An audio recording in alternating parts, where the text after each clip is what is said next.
Welcome to the Biz Bash podcast, where we make biz strategy a piece of cake. I'm Elizabeth. And I'm Cami, but you might know us better as Eliza Ann Calligraphy and Cami Monet. We want to help you, our fellow stationers, artists, and calligraphers, confidently build a profitable and personality-driven creative biz. We're here to share our honest-to-goodness advice and actionable strategies for ambitious artists. So put on your party hat, quit being a procrastinator gator, and let's get this party started. Oh, hey there, all of our podcast babes. We're so excited to bring you episode 72 of the Biz Birthday Bash podcast. Today, we are talking about the 3 layers of product packaging. And part of the reason I'm introducing the episode is because Cami literally would not be able to make it through the introduction without squealing the entire time. This is true. Because she is so excited to talk about this. And to be honest, I'm really excited to even learn from Cami about this, because I don't know, you have just had some crazy juju lately with your product packaging. It has been so good, and I want a little bit of it, and it's just really inspiring and fun. So I honestly think, Cami and I both think, that product packaging can make a good product great. It's all in the presentation, guys. Come on. It's all in the presentation. We all know this. There is a reason that you buy certain sodas and things from the store, and even bottles of water, because they look a certain way or they're packaged a certain way. It makes you feel a certain way. The box an iPhone comes in, that literally evokes an emotional reaction in you. Oh, me too. I remember getting an iPod when I was a kid, and you're oh, it's the white, clean box with just special. The picture of the iPad on the front, or the iPhone, or the iPod, or whatever. There's so many Apple products. And so it's they just make you feel a certain way. And Cami has narrowed this down to just 3 layers that you should focus on. So we are going to be talking about the questions you need to ask yourself so that you can narrow down your packaging decisions and make it the best possible, so that your business will just explode and grow and make a huge impact on your sales. And we've obviously been super excited about it. Cami especially has been super excited about it. Now I'm worried that I'm not making any sense either. I'm just blah, blah, blah, blah. You're pulling a Cami where you just get so excited. You just keep talking and talking and talking. Oh my gosh. But y'all, I really am so excited. I feel like I've also had a lot more questions about packaging. And someone asked if we would do our Power Hour and the A to Z directory about talking about packaging. And I was like, you know what? I'm going to do one better. We're going to do a full episode about it, because I got a lot to say, and I wanted to do a deep dive in it and just kind of get everything out. But what you're saying about iPhones, I just got a new iPhone, and when I opened the box, I was like, oh my God, I want to eat this. It's so delicious. This packaging. And me and Alex were oh my gosh, their packaging is the best. And we're just feel how soft it is. It's so smooth. It does make you feel some kind of way. Uh-huh. It's so great. I feel the most my life is for a moment so put together, and I am just floating on a cloud when I open their box. It's weird. Mm-hmm. So besides delicious iPhone packaging, on today's episode, we're going to talk about the 3 layers of product packaging. So here are the 3 layers, just to give you guys an overview of what everything's going to be about. So the first layer is the actual product packaging itself. The second layer is what's in the shipping box, or soft packaging. And the third layer is the shipping box itself. So hard packaging. So are these terms that are widely known, or you're just making this up is me these? Just making up stuff. Okay. I just wanted to clarify, because I was wow, this all sounds really good. And then I was I've never heard these terms before. Okay, so this is the Cami-ism of this packaging. This is the Cami-ism, yes. Okay, perfect. Okay. I'm so excited. So layer 1, so packaging is really just the meeting of functionality and design. That's really what packaging is. So I like to think of it too as a branding tool. And recently, to me, it's become almost as important as the product itself. Instead of just thinking product first, now I'm thinking packaging first, almost. How would I package this to even do this product? It's I feel I've flip-flopped my mentality on products a little bit. So just keeping that in mind moving forward. Yeah, honestly, I think it's smart. It's the whole chicken and the egg argument, right? Yeah. And this one, it's I don't know which one would be which, but it's kind of the reverse engineering of it almost. It is. What I was just talking to you about with that little calendar thing. I was trying to figure out what I wanted to do the octagon or like the square. Like the square is going to make so much more sense, but I want the octagon. But like in terms of packaging and the way I like all the questions I'm going to ask, I feel like it is going to have to be the square. So, we shall see. Like that packaging dictates like the way that the end product looks. So yeah. So number one, you want to ask yourself these questions. These are just like big overview questions, and they might seem kind of basic, you guys, but honestly, like we're going back to basics a little bit. So number one, what are you selling? I know you're like, Cammie, oh my God, this is so stupid. But seriously, like, is your product really big? Is it delicate? Is it liquid? Is it breakable? Like, is this going to require a custom size box, or is it a standard size? Because having a standard size makes your life so much easier.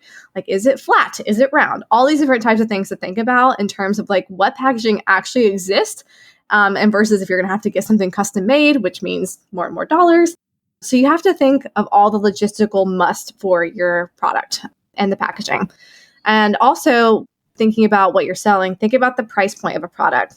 For instance, like a $2 sticker you're selling in your shop, you're probably not going to go on, put all the bells and whistles on a fancy box with gold foil. But if you're selling, $100 hand engraved necklace, then having that fancy box with gold foil makes more sense and elevates that product to where it goes right in line with that price point.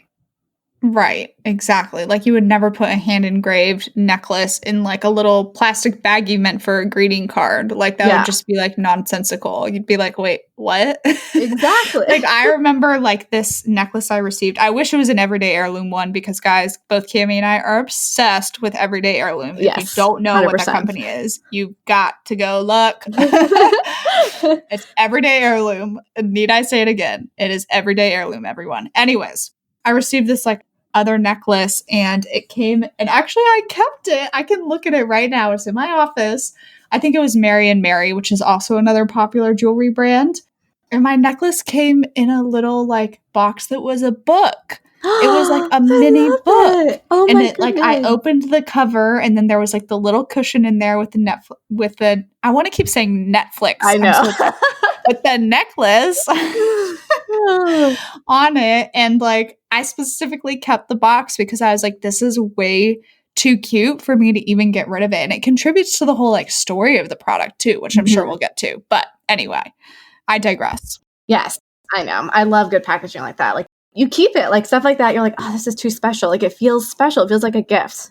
So, going back to the whole basics thing, the product cost will determine some of your packaging. And if you're in my case, you might even decide to raise your product price later on because you've elevated the value with your packaging. And we'll talk more about that a little bit too.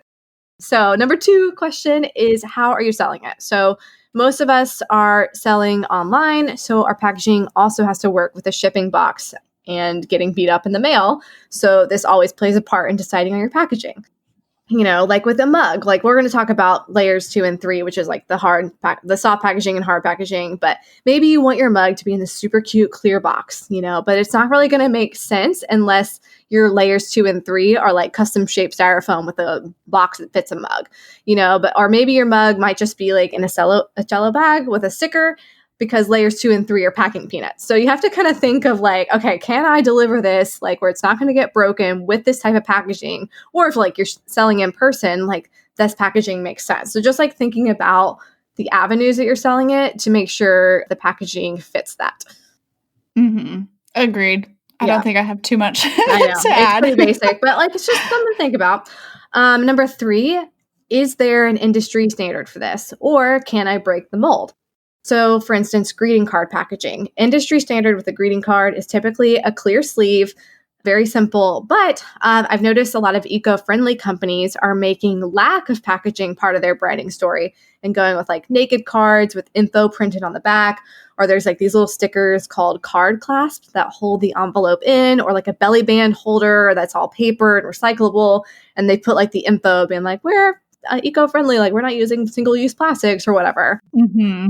So thinking about, okay, what's the industry standard? Do I need to stick with the industry standard, or is there a way I can like do this in my own unique way? So lots of different ways to think about that too.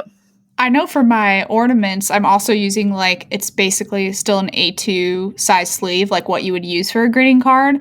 But the company that I buy my sleeves from does like an eco-friendly, like compostable one. I can't remember the exact things, but I bought those for my ornaments. Oh, yeah. Did you put like a little note that says like our package is eco-friendly?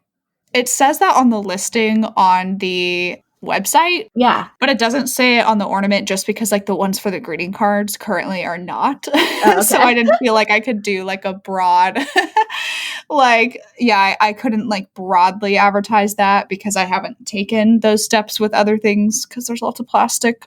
But maybe someday we will see. Yeah, I mean, none of mine is eco-friendly, I guess. So I guess I'm the worst. Yeah. But also, while we're talking about greeting card packaging, though, and the naked cards or whatever, I will say that if you're doing wholesale, retailers definitely prefer the sleeves to prevent the card getting all dirty. But you do you guys. It's just like in my experience when I've talked to retailers, like I'll ask about, hey, if I sent you stickers, do you want it in a sleeve or not or whatever? Like, just I like to ask people who are like I'm actually selling in stores to see what they think about packaging.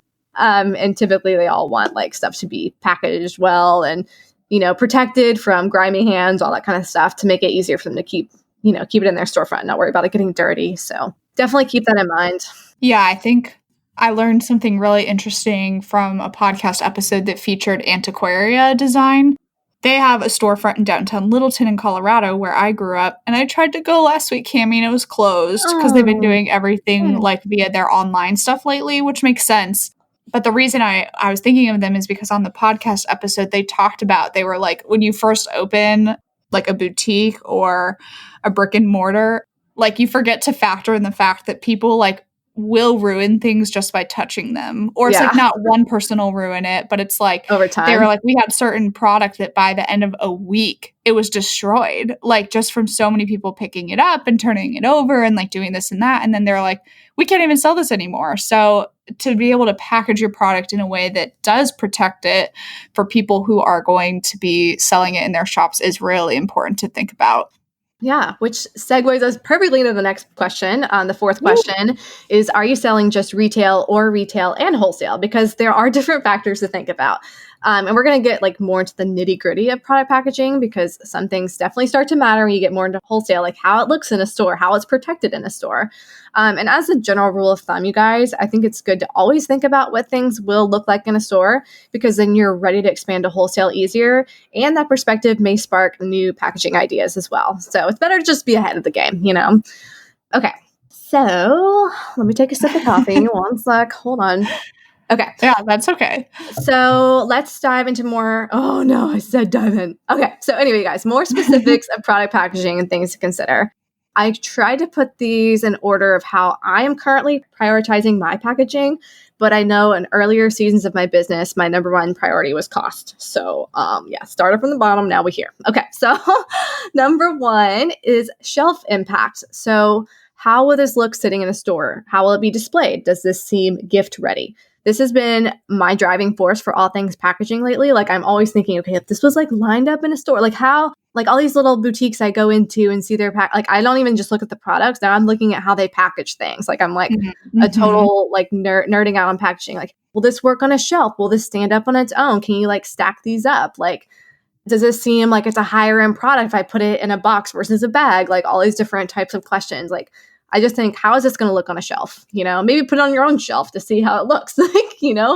Yeah, the puzzles I sent you the pictures of last Yes, week? I love those They were puzzles. like in like cylinders instead of boxes, and it was so cool. And my mind was blown. I think my Nana gave me one of those for Christmas one year, so I think I have one somewhere around here. Actually, I am almost positive you do. Yeah, I'm pretty sure I do. I love those puzzles. I know. So that's like a super big shelf impact coming into play. Like, yeah, it's a puzzle. Like the inside is the same as in a rectangle box, but when you see it like that, you're like, ooh, I want Oh my this. gosh, yeah. I wanted to buy like all of them, and I was like, I can't, but I want them all. I want them all. So definitely thinking about shelf impact, you guys, is huge. So number two is scalability, which is everyone's favorite because I feel like I'm always reminding everyone that if you need to be able to put together 5,000 of them, like, can you do it? So for example, on your packaging, doing hand calligraphy on each box is probably not sustainable, but a sticker totally is for scalability. Mm-hmm. And then I also saw this girl on TikTok recently, and she was like showing off her product packaging, and she sold necklaces, and she like cut out a little like 2x2 square of tissue paper, and then she was doing like the gold foil embossing. Like she had like a stamp that she stamped it, and it was like a pattern with her logo. And she stamped it, and then she did like the, you do like the powder, and then you do like the heat gun or whatever. And she did that 2x2 inch square for like each box. I'm like, why don't you just do it on one large thing and then cut it out? It would make way more sense. And then I was like, oh no, baby, what is you doing? Because she could have just ordered gold stamped tissue paper and cut that down and saved so much time instead of doing the embossing powder on every single one. Anyway, I was like losing my mind watching this. I was like, what is she doing? Yeah. That was not scalable, okay? And so Gotta work smarter, not harder, I know. people. I mean, it was pretty, but it was stupid. Okay, that's all I gotta say. So don't do that. Oh, so yeah, that's definitely a factor too. And then some things I've just realized, I'm like, yes, this takes more time for me to do. And that's why I'm going to raise my product cost on this. Like my new gift tag packaging, which has like the ribbon wrapped around a thing. I'm like, yeah, this takes more time. But I also went from like $8 to $14 on gift tag packaging. So, or gift tags. So I'm feeling good about it. Okay. And I can also easily get like my mother-in-law or Alex to do that because it's not like something that's only specific to something I have a skill for, like calligraphy. Right. Exactly. Okay. Are we following here? Are we good? Yeah, we're following. We're good. I am ready to move on to the clarity. Clarity. Yes. Do you want to talk about this one? I feel like I've talked a lot. Oh, sure. I mean, I'll talk about it. Okay. I feel bad sometimes when I'm like reading your notes because then I'm like, oh gosh, am I even saying this right? But the next one that Cami wrote down is clarity, y'all. So is it clear what your product is? So are there certain instances where it might need a sticker on the front that explains that it's a 12-month calendar or whatever it may be? Like if you have a box that's opaque instead of translucent, you might have to consider doing something like that. Just all the small, obvious things to keep in mind. So Cami has stickers on her box sets that wrap over the top so that the front says 6 cards and envelopes, and then the back is your website, right? Or does it just say Cami Monet? Yeah, and there's like a sticker on the back too. There's like 2 stickers on it. Like one with like so my there's website, like a wraparound box sticker, and then like another branding sticker on the back too. Okay. So then another thing to keep in mind is if your product has a special feature that's not immediately clear at first glance, maybe some element of packaging will help show that better. So Cami, I feel like you did this really well with your new gift tags, that there's like the little like ribbon thimble on the back. I don't even know what to call it. Like it's actually a bobbin. I figured that out. Thank you. Yes. Except it's not actually a bobbin. It's just a piece of paper, but I would call it a bobbin because what else am I going to call it? But yeah, like on the front thing of that, it says like 8 gift tags and silk ribbon, because at first glance you wouldn't know that the ribbon is included until you like flip it over or whatever. So it's good to have that right on the front to make it like super, super clear of what's in the packaging, especially with things to like assorted greeting cards. When they're in a box, because it can look like it's just this one on the front. And so people might be like, oh, I'm getting 6 of this one thing. And then they get home and it's like 6 different things. And they're like, what the heck? So like, you got to be really clear with what that is, because you wouldn't be able to see that with a greeting card box. You know, right, like printing a little backer that shows a little like thumbnail of every design would be really helpful in that instance. Exactly. Like that's what I do for my Christmas ones, the assorted ones. I have a thumbnail on the back. I tend to avoid assorted sets for this reason, because they feel like really annoying. And like for retail from your website, when people like know what they're getting, but when you're trying to wholesale it, it just gets confusing sometimes. So obviously things like art prints and like recipe cards are pretty self-explanatory, but you just want to be as clear as possible with your packaging. Like even like with a calendar or something, like if they were just, if you didn't have anything on it and maybe it was an 18-month calendar or something, you want to put that on there so people know like, oh yeah, I'm getting 6 extra months or whatever. So just be clear with all the benefits of what your product is and how can your like packaging show that. And then our next one is all about selling power and elevating your product. So can you take this product to the next level with a packaging upgrade, which is why Cami upgraded her gift tags. I feel like we keep coming back to the gift tags, but they look so freaking cute now. Instead of just being a little like clear bag. They are now in a little box with the ribbon, and I love it. I just feel like my packaging has like followed along with my brand growth, like I never had time to think about it before, like products weren't as important, but now I'm just like, okay, how can I make this more special? And like I said, how can I make it shelf ready and also gift ready? Like those two things, but just been really high, like forefront of my mind when designing stuff. Mm-hmm. So like, does adding an element into the packaging mean you can raise the price of the product? Like, is there a unique spin you could take on this product to stand out? And yes, we talked about the gift tags, but I thought it was really cool to include the silk ribbon, which was a huge upgrade from the just like string I included before, which I was never ever truly happy with, but it was like included with it. And I was like, oh, I don't want to add any more. Like, you got to be so careful with like your numbers and your profit margin. I was like, no one will pay more than this. And then I was like, you know what? They will too pay for more than this, because I literally just 2 days ago, I should have texted this to you, Elizabeth. I found this company and they're selling 8 gift tags for $45 because they come in this super cute little box. And I was like, I'm not going to feel bad about my $14 gift cards because What? I know. It's like the company was like Dear Annabelle or something. Okay. Their gift tags are literally $45 and they're like not even like fantastic or anything. They're not even like something. Oh my crazy. gosh. Did you find it? No. Oh, okay. I'm just saying, oh my gosh, because I like almost can't believe it. I know. I texted my assistant. I was like, I'm not going to feel bad anymore about. She's like, good, you shouldn't, because she always wants me to raise my prices. She's always like yelling at me. Oh wait, hold on. I think I I'll found find them. it. Okay, because I was trying to find it for you. Okay, I see them. Oh yeah, the birthday gift tag. But okay, so it's 12 gift 12. tags instead of 8, but still, it's 12. It's not even letterpress. It's flat printing with engraved outline. Oh my gosh. I know. What's engraved outline though? I don't understand. I don't know. Maybe I think the black around the lettering, like around the little. It says happy birthday and it has like little pennants hanging down. It looks like they're outlined in black. So I think that might be like engraved printing, maybe. Okay. So it's like raised. Yeah. So $45. So there you go. And you know why? Luxury gift tags. Who knew? Because it comes in that cute little box. That's why. Look at that box. That is so cute. Yeah, that is adorable. Yeah, it's like a turquoise box, you guys, like a dark teal, and then it looks like it has like a little cushion in there. The gift tags sit on, the ribbon's in there, and there's a ribbon on the box, and it has like a foil logo stamped on it. It's really cute. Yeah, so they're selling their like 10 note cards, A6 note cards for $80. Yeah, I know. It's that stupid box that it comes in. That's what it is. It's all packaging. Yeah, wow, because that box is really nice. You're right. Because you would keep that box. 100% you would keep that box. So like the box is what makes it like the luxury, basically.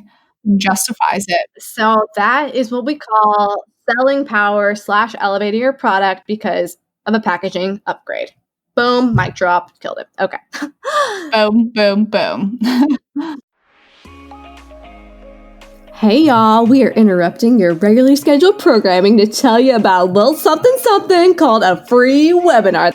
Elizabeth and I celebrated our 4-year Biz birthdays on September 16th. So, of course, we want to do something to celebrate. And we were like, we should throw it back to the original Biz Birthday Bash that we had where we did a free webinar and invite everyone. So that is what we're doing on October 14th. Got to give you guys some time to plan. Time to plan, you guys. Time to plan, y'all. You have a good 3 weeks at this point when you're hearing this message on our podcast to get your butt signed up for this because, like Cami said, we have not done a free webinar since like OG Biz Birthday Bash, which was the fall of 2017. We weren't even legit at that point, guys. Like we just like threw something together and we're like, let's do this. 500 of you signed up and it was awesome. So we know this one's going to be even bigger than that for sure. Yes. So here's the deal. It's called 4 Essentials You Need to Turn Your Biz into a Profit Party. Obviously, it's 4 because it's our 4-year Biz anniversary, Biz birthday. Woo! 4. Okay. Heck yeah. So to sign up, all you have to do is go to bizbirthdaybash.com/profit party. Very easy. You can remember that, okay? Because we're going to teach you how to make your biz a profit party. It's going to be so much fun. Awesome sauce stuff. And of course, we'll do a live Q&A after too. Yep, absolutely. We'll probably spend an hour talking about our 4 essentials, and then we'll probably spend another hour knowing us, answering questions, and taking anything you want to ask us. Honestly, we'll probably be down to answer it, provided it is appropriate and business related. Thank you for that disclaimer. Yeah, it'll be like a live Q and Cake episode. They're always fun, and I'm going to answer. I know you probably have a question right now, and your question is there a replay? And the answer is yes, there is a replay. As long as you sign up at bizbirthdaybash.com/profit party, you can come to the live webinar and get the recording, the replay, so you can watch it anytime you want. So just do it. Absolutely. Do it. All right. Go ahead and sign up, and we'll catch you guys there. Yep. bizbirthdaybash.com/profit party. Okay. So next point, now we're kind of like going, it was like we were on a high with the product thing or the up leveling, but now we're going to go down a little bit to material cost and labor cost, because yeah, you up level your product, but can you actually afford to put that really cute box on there? You know what I'm saying? So pretty much for us, you guys, I feel like it's like bag versus box, or like a sleeve. Like we're not usually doing like custom printed stuff at this point. Well, at least I'm not at that level yet. I would love to be at that level. Kind of thinking of it for one thing, but we'll see. So can your price point sustain an additional 50 cents worth of packaging, or $1, or 10 cents, whatever? What about your wholesale price too? Do you need to scale back to accommodate your price, or do you need to raise your price because it elevates your product? So you're really trying to make this work. Like, let's use the gift tags, for example, again. And like, I couldn't make it work with the new silk ribbon upgrade and the new packaging, the new box or whatever. Maybe I need to scale it back to 6 gift tags instead of 8. So just like thinking about ways where like you can still deliver the same type of product overall, but it might have like less cost. Yes, that makes sense.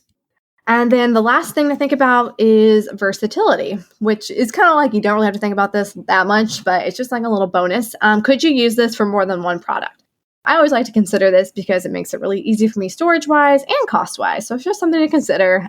I actually don't think I have anything that's versatile, but I try to. I'm always like, okay, if I made a calendar, could I make it 8x10 as well? Because then it would fit into the 8x10 sleeves I already have. Oh, actually, I do have one thing. Like my sticker sheets are 8x10, so I like to put those in the 8x10 sleeves that I use for my prints, so I don't have to order anything new for those. Okay. So just getting more bang for your buck with stuff, Yeah, I definitely agree with that. One of the things I did think about was because the ornaments go into like an A2 sleeve, I thought about the fact I was like, oh, well, my greeting cards all go in A2 sleeves. I can just keep the same ones. And then I was like, oh, but then I wanted the eco-friendly one. And see, then you ruined it all. But yeah, that would have been something where if you did run out of the eco-friendly ones, you could technically put it in. It's the same size. So that makes things a lot easier than having different sizes for every single thing, Yeah, because now I have like A2 sleeves, A7 sleeves, A2 boxes, A7 boxes. So it is smart. You're right. It's kind of like a puzzle to think about like what are other things I could make that could go into these potentially. Yeah, exactly. Like I was thinking too along the lines of other, like die cut gift tags. And I was like, okay, well, they probably wouldn't fit in this box unless I force them. I have to like design them to fit in this box. And then I'm like, no, I don't think I want to. So it's like something to consider, when you're moving forward. But so yeah, not 100%, not the most important, but definitely a factor.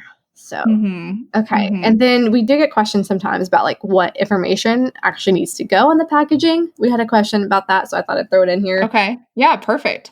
So basically, you guys, obviously your logo, your website, I put my Instagram, and like any relevant details or instructions about the product or any like safety details. And I like to put, if it's something that I made in the US, like got printed in the USA or made here, I always like to include that because I think it's a really cool detail. But yeah, pretty basic stuff. Nothing super groundbreaking there, but. Right. You were just showing me the picture of your acrylic stir sticks about how those can only be used to like a super certain temperature and like it's a choking hazard and like things like that. Those are like additional things you would need. Yeah, exactly. If you just said that, I'm so sorry. No, I didn't say that at all. So. Okay. I'm always worried that I'm like, oh my gosh, what if I say the same thing? It doesn't matter. Everyone knows we're crazy. So yeah, a little tidbit there. And then also you guys, I came up with this like little analogy because that's what I do. So this is a little tip. So if you're just starting your product business or you're not ready to invest a ton into your packaging, totally cool. We're all in like different stages. And I think following this method that I'm about to tell you guys will be super helpful. And this is basically how I introduce product packaging into my brand. So it's basically the sneakers, wedges, stilettos method is what I'm calling it. So Oh, I'm so sneakers, excited. sneakers are basically your most basic form of packaging. So it's all about being durable, it's efficient, it's no fuss, it's comfortable, it's easy, it's low cost, it gets the job done. So I'm going to use my acrylic stick packaging as an example for this because I feel like they went through this entire little method in like 3 days. So the sneakers example for my acrylic sticks was when they were just shipped to me in a clear bag with that company's sticker on them. And then I would put my company's sticker on them as well. And so there was like 2 stickers and they were in a bag. And I was like, I hate this. But anyway, so I moved on to the wedges stage of packaging, which is where you put on your cute little wedges and like they're still comfortable, but you can walk around really good. Okay. So it's like taking your basic packaging and maybe this time you're adding like a fun branded sticker or an insert or like, like the silk ribbon or I don't know, something just a little something extra just to like take it to the next level from your most basic form of packaging. So my example with my acrylic sticks for this was because I hated the packaging that it came with and what I was doing. I wanted it to have like a more cohesive branding look to it. So I designed this like large custom sticker that would wrap around the clear bag and basically have front and back info on the clear bag. But then I also decided that I hated that because I don't know, I was like the bag was throwing me off. So then I was like, I'm kicking off these wedges and I'm going for my stilettos because girl, you fancy. Okay. So this is the stiletto stage. And this is when you're not afraid to invest in extras that will take your packaging to the next level, even if it's not the most efficient because it adds value to the product.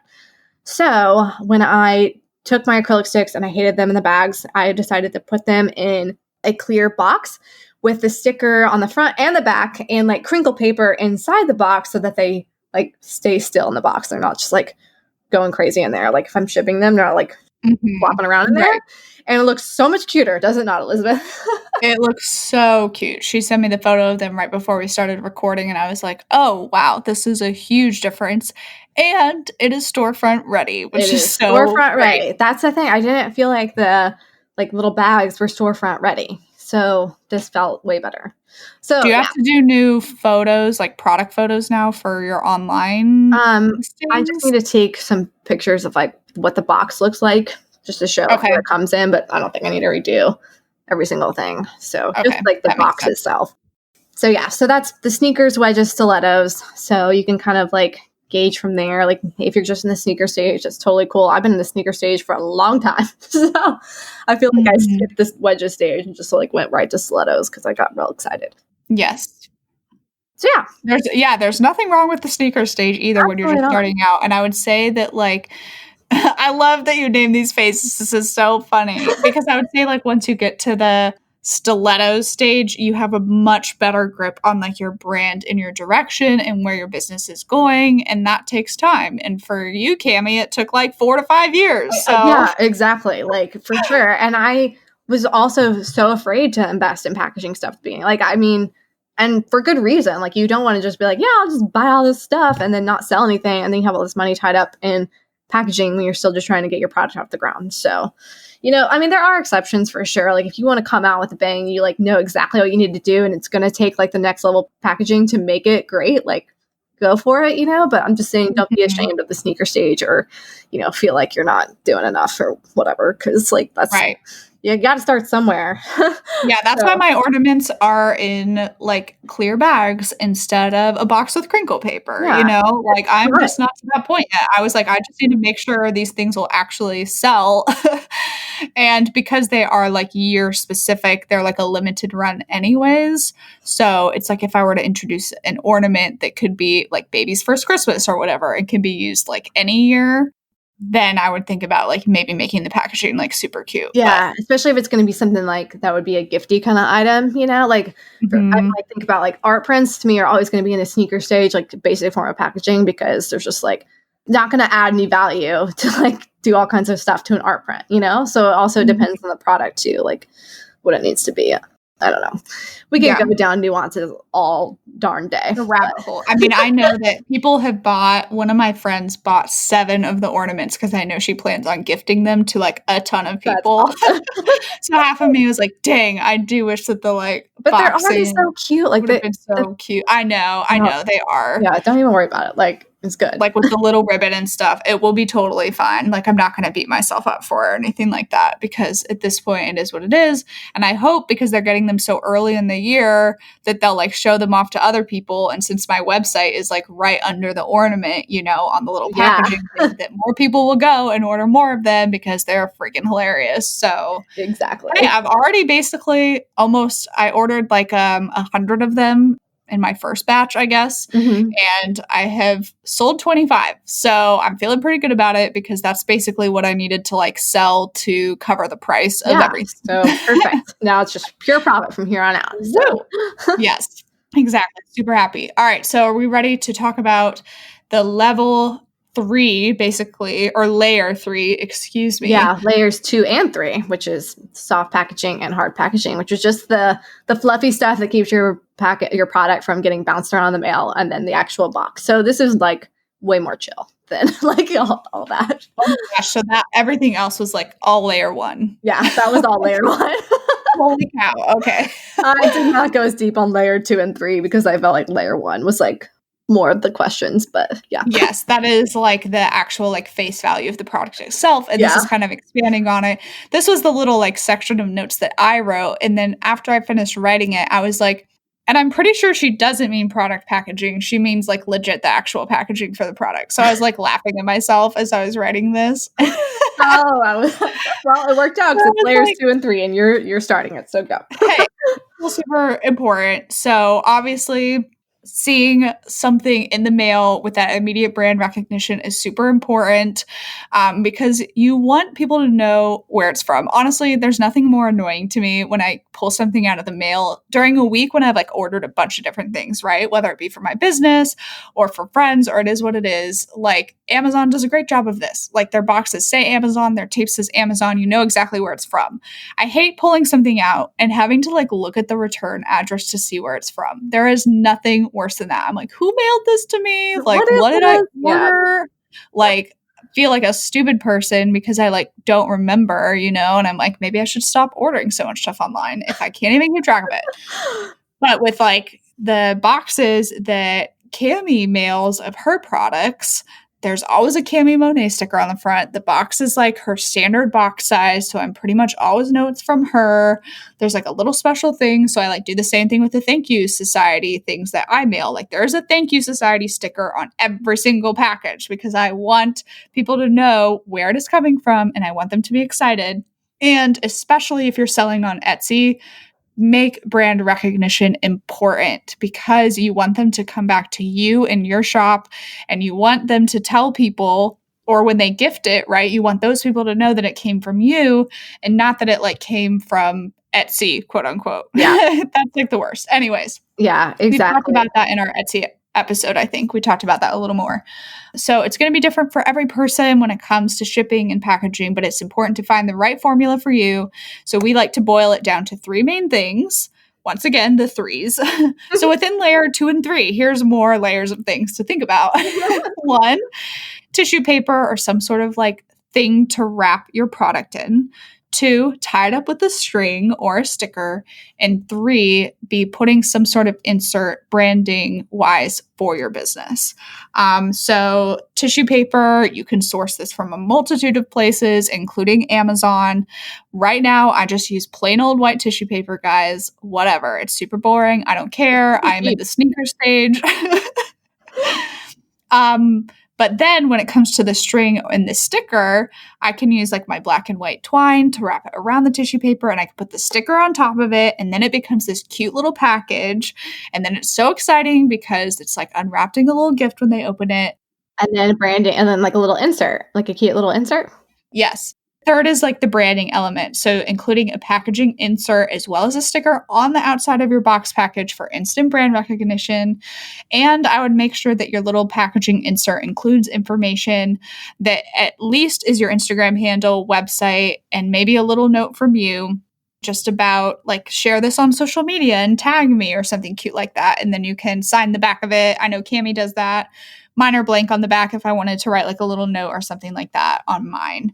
But tissue paper, string, or a sticker, and then some sort of branding element or the things you need to think about. And then like, I guess your box, like the box. And like, we did talk more about like packaging stuff for shipping in our like get shipped done episodes. So we're not going over like super specific stuff because I feel like we covered a lot about like how do you pick a box and like weight and measurement, all that jazz. But it is important to make the distinction that when we talked about that, we're like, you can use different types of boxes if you want to use an Amazon box. But when we're talking specifically about products and product packaging and elevating your brand, I'm going to go out and say, like, don't use an Amazon box here. Like, if you're trying to really position your brand as like a luxury stationery company or a luxury product maker or a luxury cookie maker or anything, not even luxury, just like its own thing, then it's important to brand your own box and use a plain box and not like, a recycled one. I mean, maybe that's killing the earth, but it's going to make your brand look good. So, yeah. And if it is a recycled one, then it's really important to put an insert inside explaining like we're a company that cares a lot about being eco-friendly. So your box is reused. Like there's nothing wrong. Yes, make it part of the story.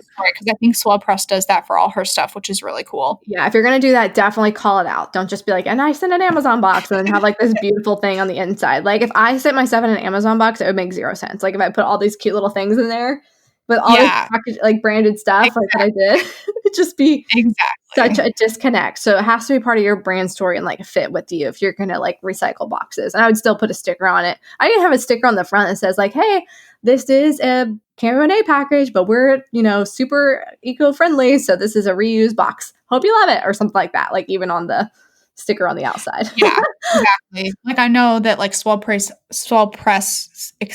also has her like natural biodegradable like tape. And that is also, she like wraps all of her boxes in that too, so that she has like the immediate brand recognition as well. I'd put like a sticker that was like, surprise, it's Q&A in disguise. Something stupid. I'm not doing that. I like my white ones. They just fit better. So.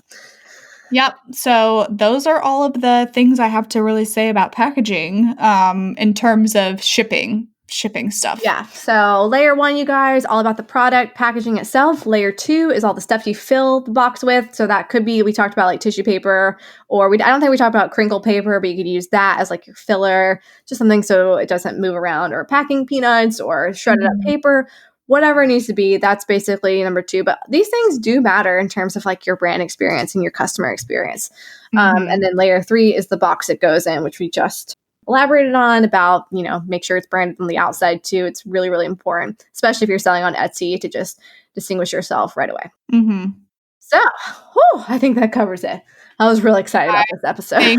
We made it. And we kept it under an hour, which is like the big fear. I'm impressed. Tammy was like, I don't know if I can keep this under an hour. I'm going to get really excited. We did talk fast. I feel like people probably have to like slow down our episodes. It is what it is, though. I know, you guys. Just take notes. I don't know what to tell you. That's one of the funniest things to me when I see like that certain podcasts have like reviews that are like, this person talks too fast or this person talks too slow. And I'm like, that's not a valid reason for a review in my eyes, because you can speed it up or slow it down to like whatever you want. Like if you think they talk too fast, just slow it down. Slow it down. Just listen faster. Okay. Keep up, people. We ain't got all day. Sorry. I'm just kidding, you guys. We're just efficient. We are efficient around here. We got stuff to do. We got things to package. Okay. Yes. And now I can officially talk about the A to Z directory because go right ahead. I got all mentally hung up before. It's because I had written in a note about the directory and was like, do I talk about this now or do I talk about this later? But you guys, it is the holidays. It is time to get everything in order, get your packaging on point. The best place you can be right now is in our membership, the A to Z directory. So go to bizbirthdaybash.com/membership. Excuse me. That's not right. Wrong. bizbirthdaybash.com/directory. The membership would also make sense. We should do that too. We'll make that too. But we'll make that a URL as well. So you guys can get to our membership super easily, the A to Z directory. And it is $147 a year. But I promise it is so worth it. We have more than 500 members now. Our people are super interactive in our private Facebook community and always open to answering questions.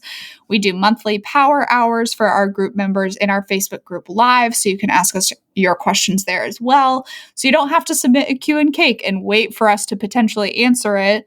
We will literally be in that group with you guys and can answer any questions you have. Plus, you get access to like 300 vendors that do all these things like tissue paper and wrapping paper and boxes and stickers and string and branding and printing and all of the fun things. All of the fun things. I know. And I feel like, too, we're probably going to do, I would imagine we might do a couple bonus power hours for the holiday season just because I'm feeling like it. I just threw that out there right now, but I feel like we will. So I agree. I will allow it. She will allow it. Okay, guys, that's happening. So there's going to be bonus stuff. It's going to be so fun. And honestly, our group is just really the best. But you definitely want to be in there, especially for the holidays. You're going to like instantly make back all the money from your first year membership just because you'll have, you know, where to get wholesale supplies for things so you're not paying an arm and a leg for full price packaging stuff and all of the things. So make it happen. Make it happen. And if you want to save $20 off your first year, because I know everyone does, you can use the code podcast 2020 at checkout. That's all caps, podcast 2020. That'll get you $20 off your first year. It'll give you a nice little boost and little start. And we would love to have you in there. We truly, truly would. So yes, definitely, you guys. And also, I just want to say too, if you're like putting together some of your new packaging and you've had some ideas, tag us at Biz Birthday Bash and or tag Elizabeth and I at Eliza and Calligraphy and at Cami Monet because I definitely want to see it because I like totally geek out over stuff like that. So yes, we'd love to see it. Agreed. And you can always submit questions to Q and Cake if you want to have a question answered on a podcast potentially. So that is bizbirthdaybash.com/Q and Cake. I think that kind of wraps it up. Yeah, we just threw like eight call to actions at them. So do this, do all these things. Here's your checklist. Go do it all. All right. We love you guys and we'll see you next week. See ya. Bye. Bye.